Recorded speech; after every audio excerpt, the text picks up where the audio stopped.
দর্শক এই মুহূর্তে আমি জামতলী বাজারের আরও একটি মশলার দোকান অবস্থান করতেছি। দেখতেই পাচ্ছেন এখানে কিন্তু প্রায় কয়েক ধরনের মশলার আইটেম রয়েছে। তো আমরা জানবো এই জামতলী বাজারে এই মশলাগুলো কোনটা কত করে আজকে বিক্রি করা হচ্ছে। পেঁয়াজ কত করে বিক্রি করতেছেন? 105 টাকা না? শুকনা মরিচ কত করে দিচ্ছেন? 20 টাকা, 320 টাকা কেজি দিচ্ছেন। আদা কত করে? আদা 280 টাকা না? আর আপনার রসুন 220 টাকা কেজি। আপনার মরিচের গুঁড়া নাই? শেষ হয়ে গেছে না? সরি, তাহলে কত করে বিক্রি করলেন মরিচের গুঁড়া?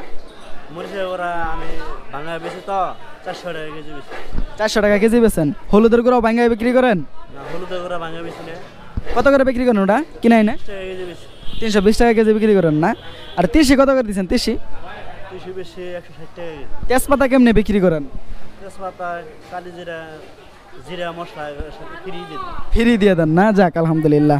তো মোটামুটি দর্শক আমরা এই দোকান থেকে আপনাদের কয়েক ধরনের এই মশলার আইটেমের দাম কিন্তু আপনাদের আজকে অবগত করার জন্য চেষ্টা করেছি।